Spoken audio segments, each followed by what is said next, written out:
Olá! Quando chega o mês de março, as temáticas femininas ganham mais visibilidade.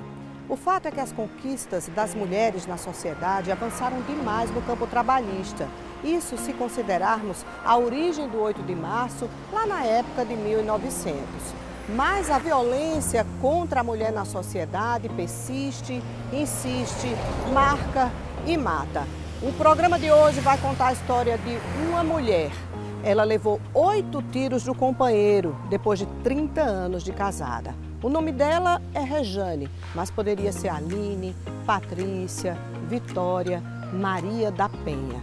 Quem passa pelo ciclo da violência morre bastante por dentro, isso quando sobrevive. E a gente quer, ao contar a história de Rejane, se conectar com inúmeras mulheres que estão vivendo esse ciclo de violência ou pessoas que estão próximas a ele. A nossa história começa bem ali, numa rua sem calçamento, na periferia da cidade de Bahia, região metropolitana de João Pessoa. Está no ar mais um Câmara Aberta para você.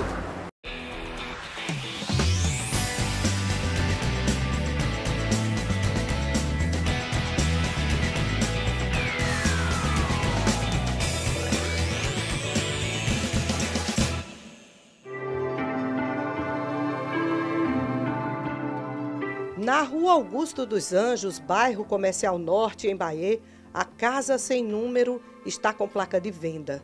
Ninguém voltou a morar aqui depois do final trágico de uma história de 30 anos de união. Os personagens centrais são Rejane Maria Dias Alves, 55 anos, conselheira tutelar da cidade, e o marido, Sargento Paiva, policial militar, lotado no 7º Batalhão. A vizinha Jéssica Nunes conta que naquela sexta-feira, 22 de novembro de 2024, teve a sua saída à noite para a escola interrompida por tiros na casa ao lado. Eu estava me ajeitando, para ir para a escola, estava terminando de jantar já. Minhas crianças estavam aqui na sala brincando e foi na hora que a gente escutou o primeiro tiro, o primeiro disparo. E esse primeiro disparo, ele deu um tempinho assim, de mais ou menos 1 minutinho para vir o segundo. E depois desse segundo, aí foi terceiro, quarto, quinto, ligeiro, E o último, que passou uns 2 minutos em silêncio, foi tipo o pior, que teve o pior estrondo, que fez pô! Aí foi quando acabou realmente, os pipocos. Aí foi na hora que a gente ficou com medo, aqui dentro de casa, fechamos as portas, mas a gente sabia que tinha sido aqui pelo som, que foi bem pertinho e muito alto. E a gente sabia, que a única pessoa que tinha arma aqui nessa rua era ele, Aí foi na hora que o filho da mulher chegou. Aí foi na hora que a gente abriu a porta e viu na hora que ele subiu em cima do carro, do padrasto dele que estava em cima no muro, escorado. E quando ele subiu, ele viu, se deparou com a cena da mãe dele caída no chão, alvejada, e o padrasto dele já morto, com a arma na mão.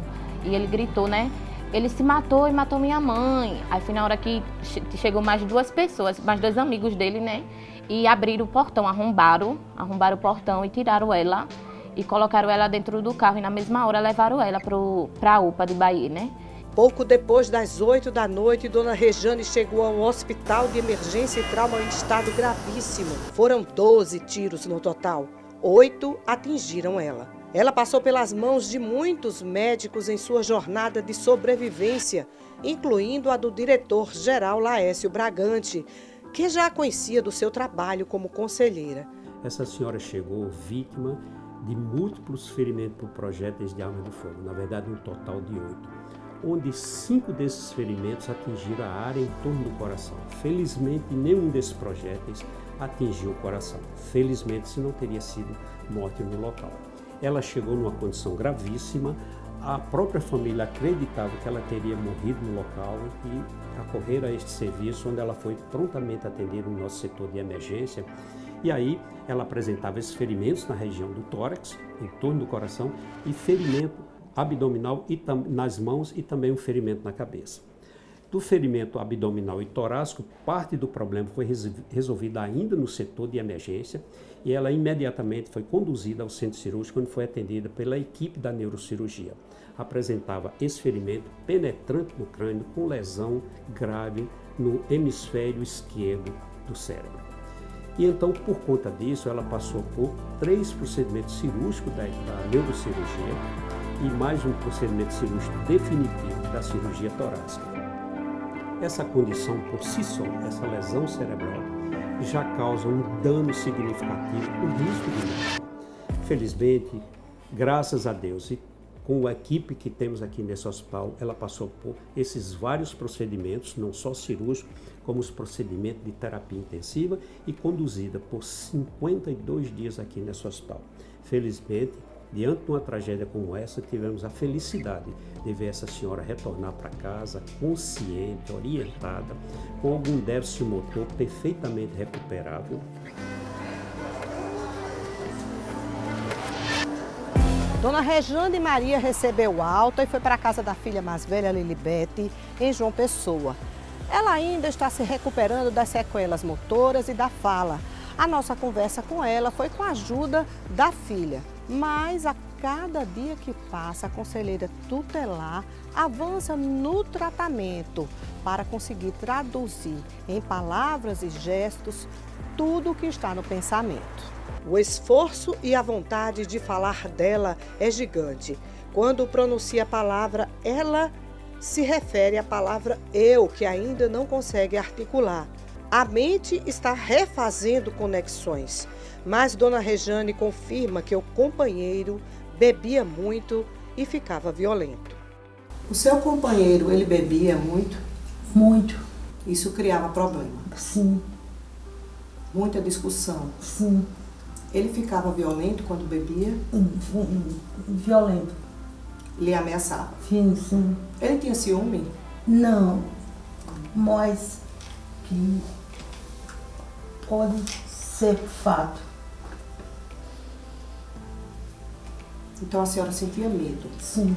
A gente sabia que ele era uma pessoa ruim, porque quando ele bebia, ele mudava o olhar. Ele não conversava com as pessoas, não dava bom dia, não dava boa tarde. E quando ele estava bom, ele era uma pessoa totalmente diferente. Conversava com as pessoas, dava bom dia, boa tarde. Só que a gente sentia, né? A gente via no olho de Dona Rejane que ela era uma pessoa assustada, né? Ela vivia constrangida e com medo. Então a gente sabia que ela tinha algum tipo de violência doméstica, a gente só não sabia qual, né? Minha mãe sempre confiou muito nele. Mas eu particularmente, sempre tinha medo de chegar a esse ponto, mas a minha mãe nunca teve medo, não. Não era mãe. A minha mãe sempre confiou. Apesar de confiar e respeitar o companheiro, quando acordou na UTI do hospital, um sentimento que Dona Rejane já tinha veio ainda mais forte. Ela luta para não sentir mais. Hoje, a senhora sente o que depois de tudo? Medo. Ainda sente medo? Sim. Ela sabe que... No próximo bloco, nós vamos mostrar como o ciclo da violência contra a mulher avança em cima do medo e de outros fatores. E como interromper esse ciclo pode ser a única chance de se evitar um feminicídio. O Câmara Aberta volta já. É no gabinete que o vereador recebe a população e eu vou visitar cada um deles no programa Papo de Gabinete. É a visão do vereador sobre a nossa cidade, as propostas e projetos que tramitam na casa e as leis aprovadas pela Câmara que podem impactar a vida de nós, cidadãos. Não perca, na TV Câmara e Rádio Câmara FM, Papo de Gabinete. Eu espero você. A Câmara tá no centro. A Câmara Municipal vem puxando uma discussão muito importante para toda João Pessoa, o resgate do nosso centro. E tem conquistas essenciais na infraestrutura, como o novo prédio da Câmara e as reformas do Pavilhão do Chá, do Ponto de 100 Réis, do Palácio da Redenção e também a reforma do Hotel Globo. Essa luta também é sua. Vem pro centro, você também. Câmara Municipal de João Pessoa, a casa do povo. Olá você! Gosta de preciosidades, de raridades? Então não pode perder o Acervo 88. É um podcast que vai ao ar todo sábado e domingo aqui na Rádio Câmara FM de João Pessoa, sempre ao meio-dia. E também fica disponível no Spotify, Deezer. Acervo 88 tem música, tem entrevistas, tem literatura, poesia, cinema e muito mais. Acervo 88 comigo, Edileide Vilaça. Eu convido você a visitar o Spotify, Deezer e também ouvir aqui na Rádio Câmara FM de João Pessoa. Acervo 88, a memória da música popular brasileira e outras da cultura no seu rádio e no Spotify, Deezer. Quer ficar por dentro de tudo que acontece aqui na Casa do Povo? Vem com a gente. Toda sexta-feira, às 11h30 da manhã, na Rádio Câmara FM, nós temos um encontro marcado. Eu, Rafaela Cristófoli. Eu, Bruno Noronha. Nos encontramos na sexta-feira, às 11h30, na Rádio Câmara FM. Vem com a gente. Vem com a gente. Também no Deezer e no Spotify. Tchau, tchau. A Cultura da Paraíba em Alta. Um programa intimista, apresentado pelo Mestre Fuba. Ele começou a exercitar a sua arte nas redes sociais. Eu dei um coice na engenharia pra fazer teatro, música e poesia. Com artistas da terra, música, artes plásticas, literatura, teatro e cinema. O Jardim Cultural da Paraíba aqui, na TV Câmara, às 7h30 da noite, toda sexta-feira.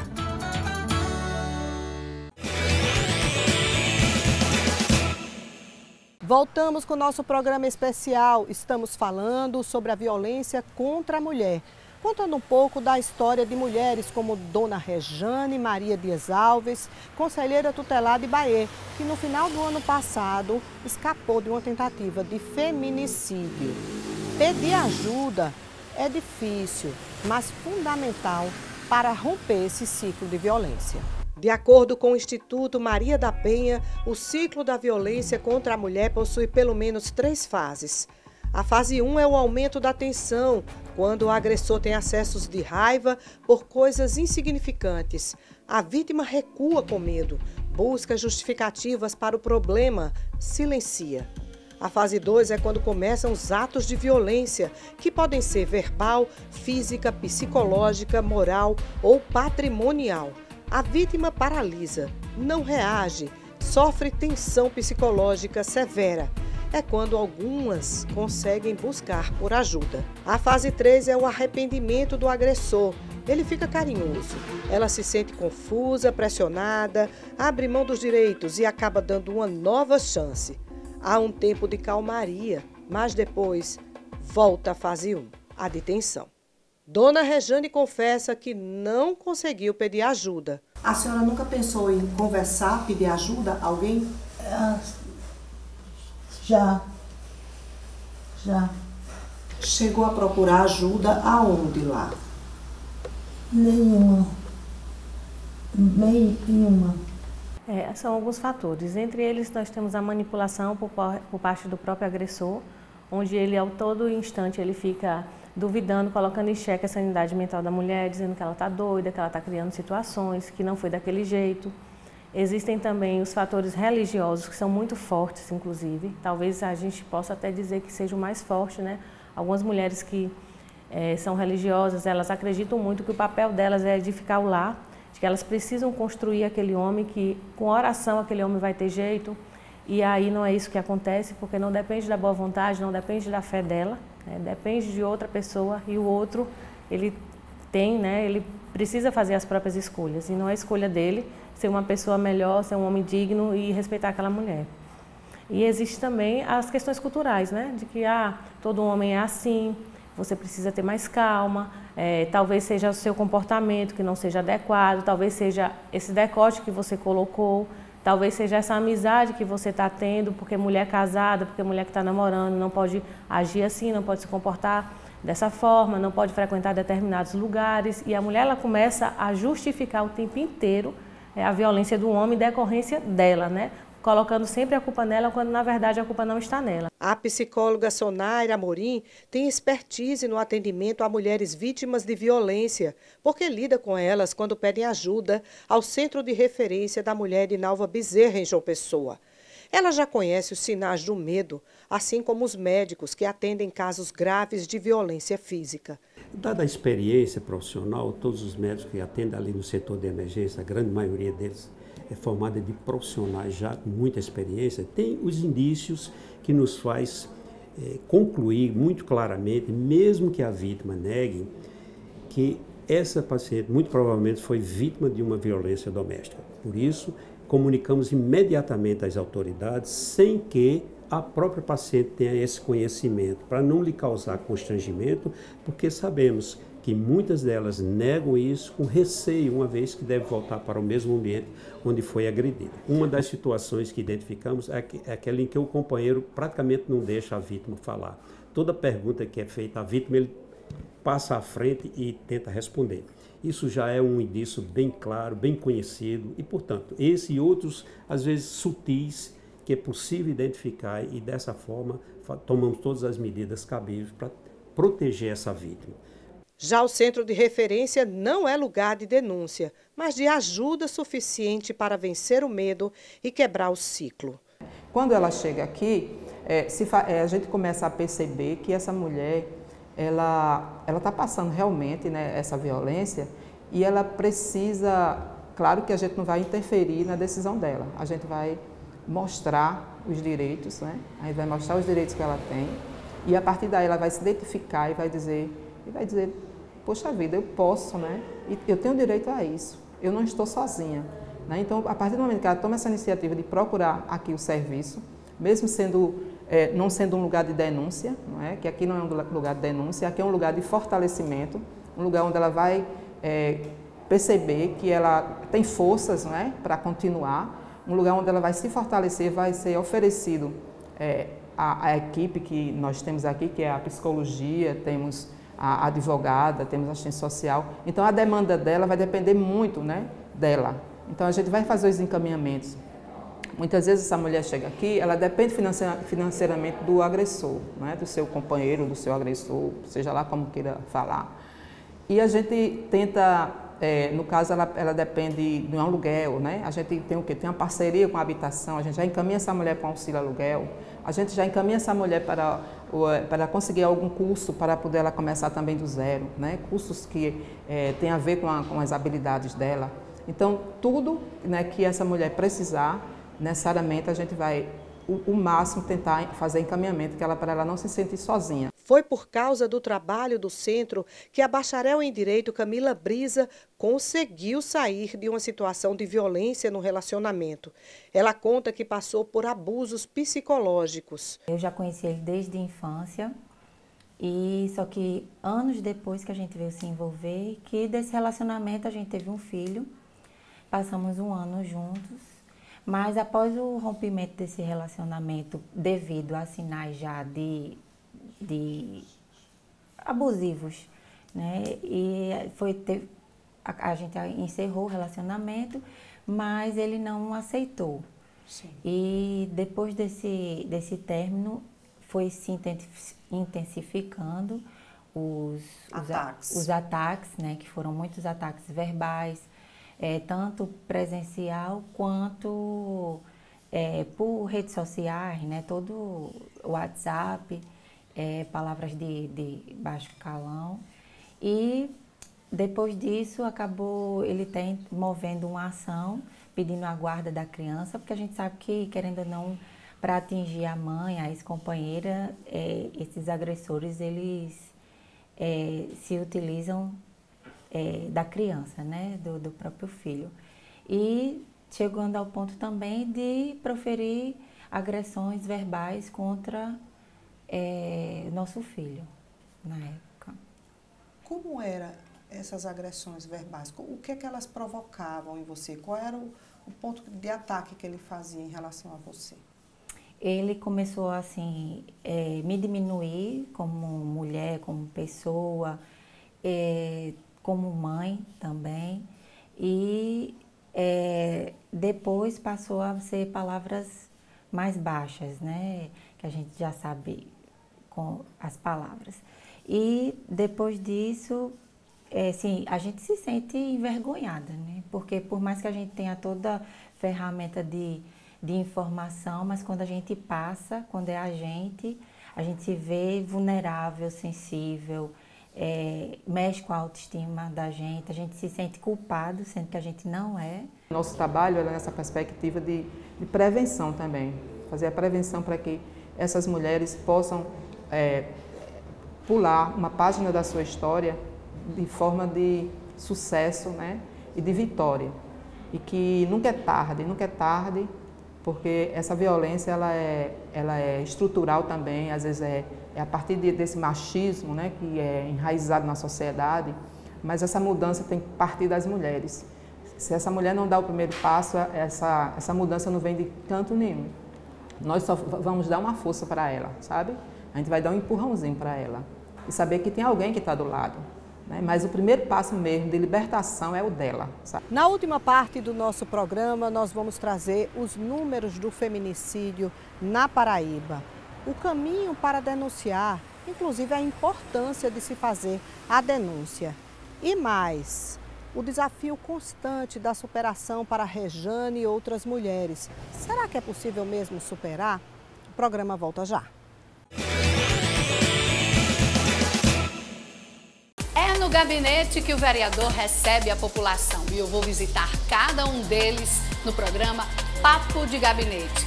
É a visão do vereador sobre a nossa cidade, as propostas e projetos que tramitam na casa e as leis aprovadas pela Câmara que podem impactar a vida de nós, cidadãos.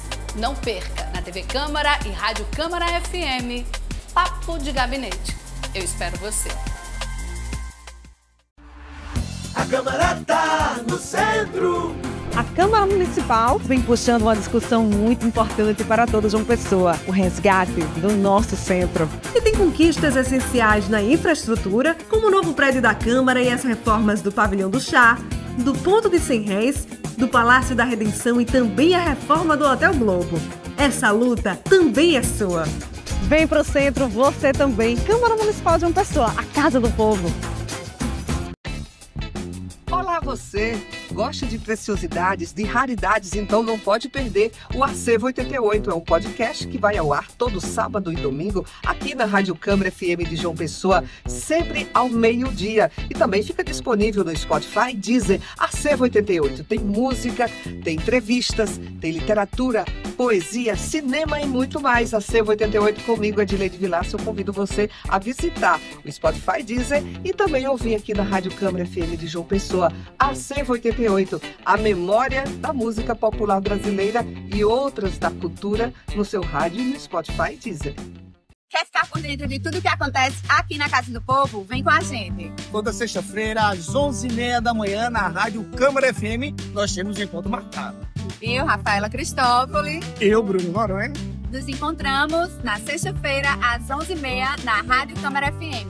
Vem com a gente. Vem com a gente. Também no Deezer e no Spotify. Tchau, tchau. A Cultura da Paraíba em Alta, um programa intimista apresentado pelo Mestre Fuba. Ele começou a exercitar a sua arte nas redes sociais. Eu dei um coice na engenharia pra fazer teatro, música e poesia. Com artistas da terra, música, artes plásticas, literatura, teatro e cinema. O Jardim Cultural da Paraíba aqui, na TV Câmara, às 7h30 da noite, toda sexta-feira.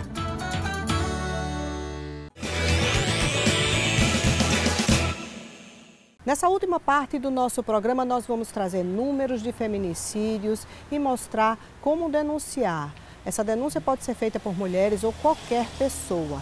E ainda, vamos falar sobre o desafio constante da superação da dor na busca pela paz e a esperança.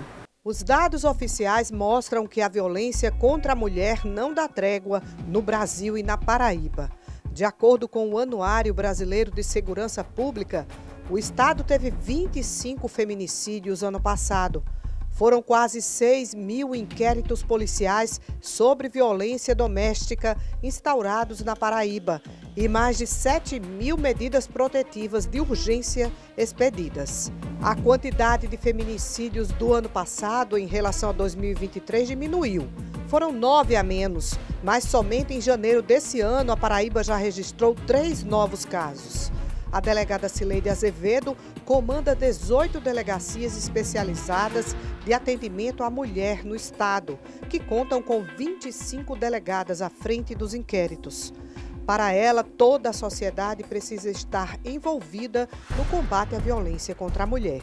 É muito importante que nós, enquanto sociedade, nos apropriemos da temática de enfrentamento à violência contra a mulher. Em nome da Polícia Civil, da coordenação das delegacias especializadas de atendimento à mulher, nós precisamos enfatizar que nós estamos de portas abertas para acolher quaisquer vítimas que procuram os nossos serviços.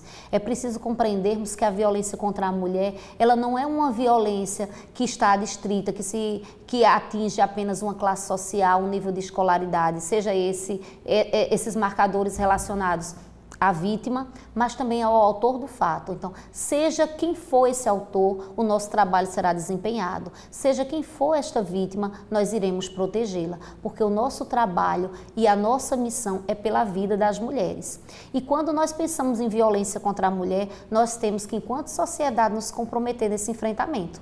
Esse enfrentamento ele não deve ser feito somente pelas forças de segurança. É preciso entendermos que toda a sociedade ela deve comprometer-se com esse enfrentamento. Se você conhece uma mulher que está sofrendo violência, mas não reúne condições de denunciar o seu agressor, seja porque teme pela própria vida, pela vida dos familiares, porque é ameaçada, porque essa mulher depende economicamente, depende afetivamente desse agressor, é possível e é necessário ajudá-la. E como faremos isso? Através dos canais de denúncia. Aqui na Polícia Civil nós temos um importante canal, o número 197.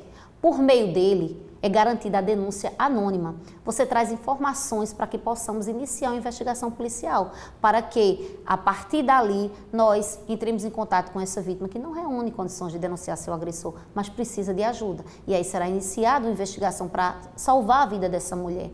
E se você está visualizando uma situação de violência, é muito importante que você use seu celular, não para filmar aquela cena e distribuí-la nas redes sociais, mas para acionar o número 190, é o Disque Denúncia da Polícia Militar, é o canal da Polícia Militar. Por meio dele, a guarnição mais próxima vai àquele local para proteger a vida daquela mulher e prender aquele agressor. Então, todos e todas nós somos muito importantes nesse enfrentamento. É pela vida das mulheres, é por uma vida sem violência que todos e todas nós devemos trabalhar, seja na segurança pública ou seja em outras funções da sociedade.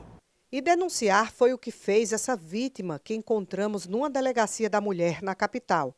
Ela não quer mostrar o rosto, mas conta que a experiência dela deu coragem para agora ser testemunha na denúncia feita pela amiga. Fui eu que incentivei minha amiga a vir, porque como eu sei como funciona o ciclo de violência, eu a incentivei para vir justamente para denunciar, para ela se libertar.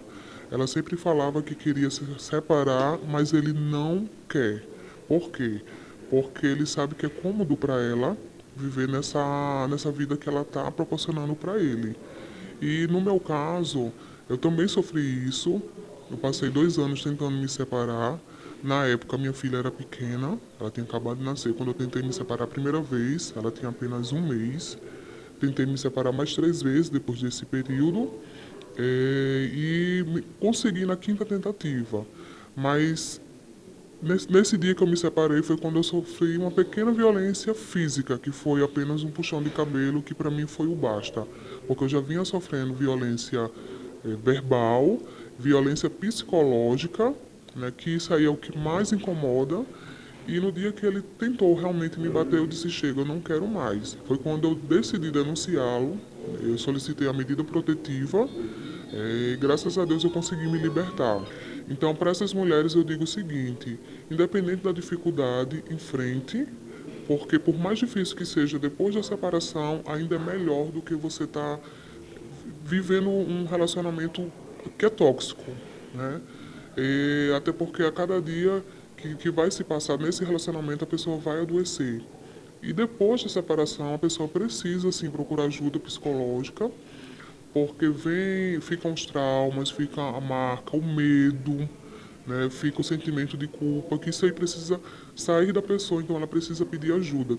tanto na hora de se separar, como também depois da separação. E ajudar outras mulheres surge quase como uma missão para quem já sofreu e superou esse problema. É o exercício da sororidade. Minha perspectiva é assim, que eu possa ajudar outras mulheres, não só focando na violência que realmente existe, infelizmente, mas no recomeço, na busca de que tem caminhos, elas têm direitos e que elas busquem esse direito e para recomeçar e que, se Deus quiser, tenha um respaldo e que elas possam viver, né, tranquilamente.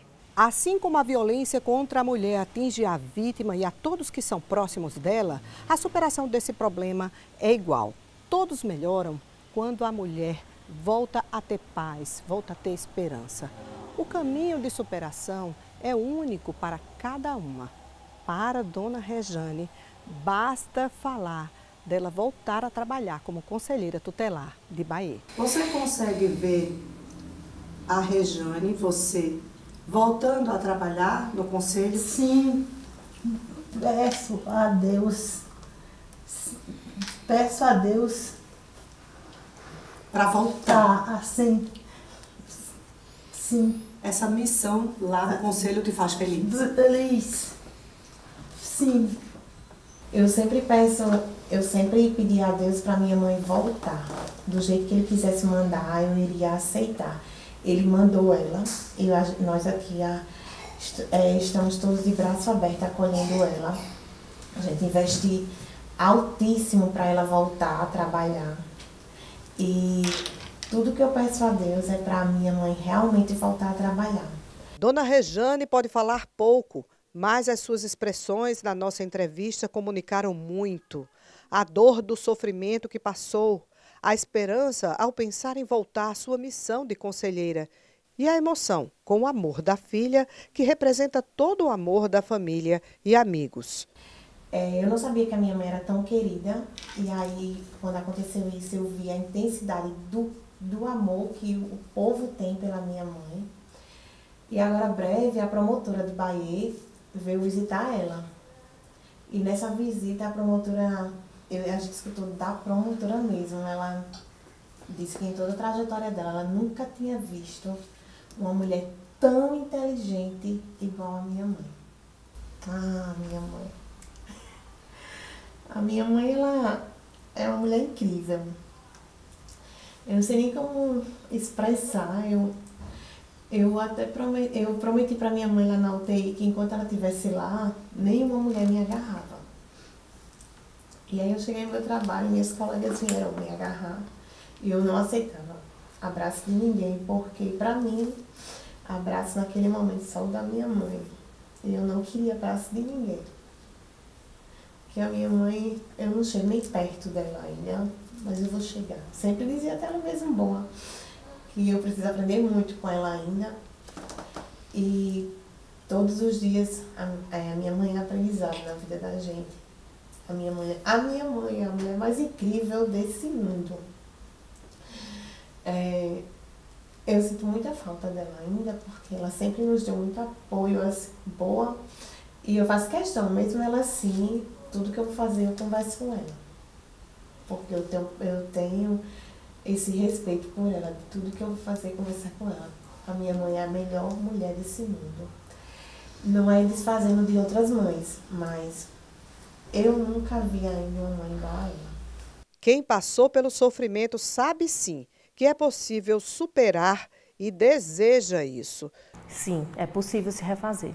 Eu sei que de imediato a mulher ela não consegue vislumbrar um futuro, mas o futuro existe. Quando a violência acaba, a vida começa, recomeça. Essa mulher ela vai recomeçar a partir do momento que ela procurar o serviço especializado, que ela tiver a ajuda que ela necessita, tanto psicológica quanto psiquiátrica. E aí é importante frisar isso, que algumas mulheres, depois de passarem por isso, elas desenvolvem também o transtorno de estresse pós-traumático. E esse transtorno de estresse pós-traumático, ele vai ser trabalhado com psicoterapia e também com farmacologia, né? E aí é quando ela precisa da ajuda psiquiátrica. necessitar de ajuda não é sinal de fraqueza, é sinal de fortaleza, né? É se fortalecendo que a gente consegue sair do ciclo, que a gente consegue também ajudar outras mulheres.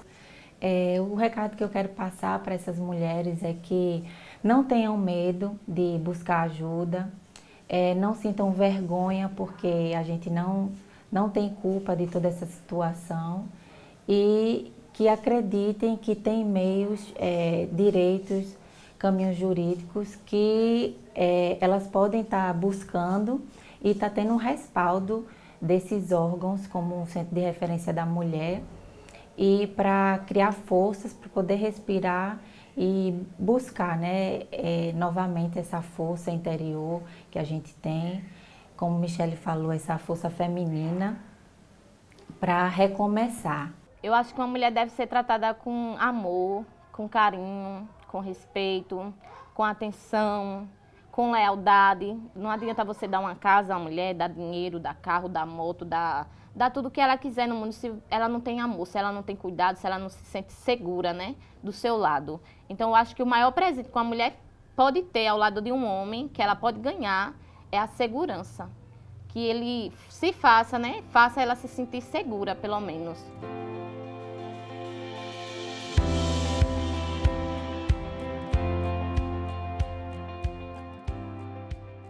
Eu diria para ela que ela é uma resposta de oração, que eu orei muito pela vida dela e Deus sabe disso, não só eu, né, mas muitas pessoas.